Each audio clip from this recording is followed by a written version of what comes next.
ඔයාගේ ඇස් දිහා තප්පර 10ක් නිහඬව බලන් ඉඳලා ඔයා හංගන් ඉන්න ඇත්ත එළියට ගන්න පුළුවන් ක්‍රමයක් ගැන මම TikTok එකේ කතා කළා. මේ වීඩියෝ එක ලක්ෂ 2කට වඩා මිනිස්සු බලලා තිබුණා. ඒ වගේම කෙනෙක්ගේ නළල දිහා බලන් ඉඳලා එයාගේ මානසික සමබරතාවය විඳින්නේ කොහොමද කියලාත් මම පෙන්නුවා. ඒ වීඩියෝ වලට ආපු කමෙන්ට්ස් වලින් ගොඩක් අය එක ප්‍රශ්නයක් ඇහුවා.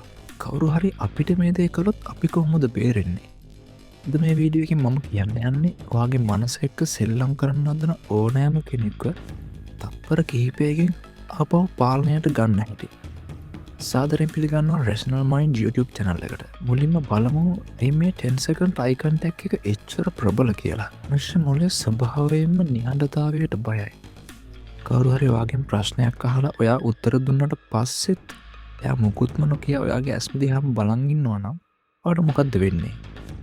ඔයාට දැනෙන්න ගන්නවා ලොකු අපහසුතාවයක්.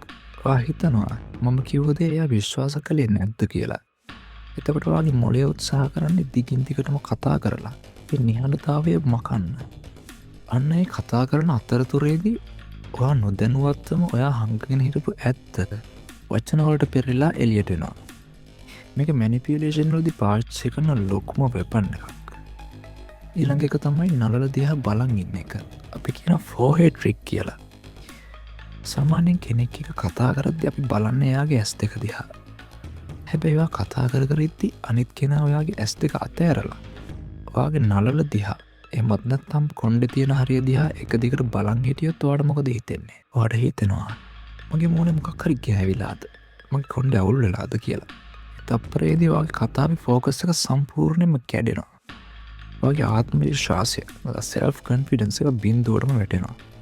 මේක පාවිච්චි කරන්නේ අනිත් කෙනාව මානසිකව වටලා කතාවේ පව එක තමන්ගේ අතට ගන්න. හරි. දැන් අපි යමු වැදගත්ම තැනට. කවුරු හරි ඔයාට මේ දේවල් කළොත් කොහොමද ඒක ආපහු එයාටම හරවලා ගහන්නේ? පළවෙනි එක. කවුරු හරි ප්‍රශ්නයක් අහලා ඔයාගේ ඇස් දිහා නිහඬව බලන් හිටියොත් කලබල වෙලා වචන පිට කරන්න එපා. ඒ වෙනුවට ඔයාගේ ඇස් වෙනතකට ගන්නේ නැතුව කෙලින්ම එයාගේ ඇස් දිහාම බලන් ඉන්න. පොඩි හිනාවක් මුහුණට ගන්න. ඊට පස්සේ ඊටාම් සංසුන්ව අහන්න. ඔයාට මම කිව්ව දේ ඇහුණද? නැත්තම් මම ආයෙත් කියන්නද? එමන් නැත්තම් කෙලින්ම අහන්න. ඇයි එහෙම බලන් ඉන්නේ කියලා. එතනදී අර නිහඬතාවයේ පීඩනය සම්පූර්ණයෙන්ම එයාගේ පැත්තට හැරෙනවා. දෙවෙනි එක.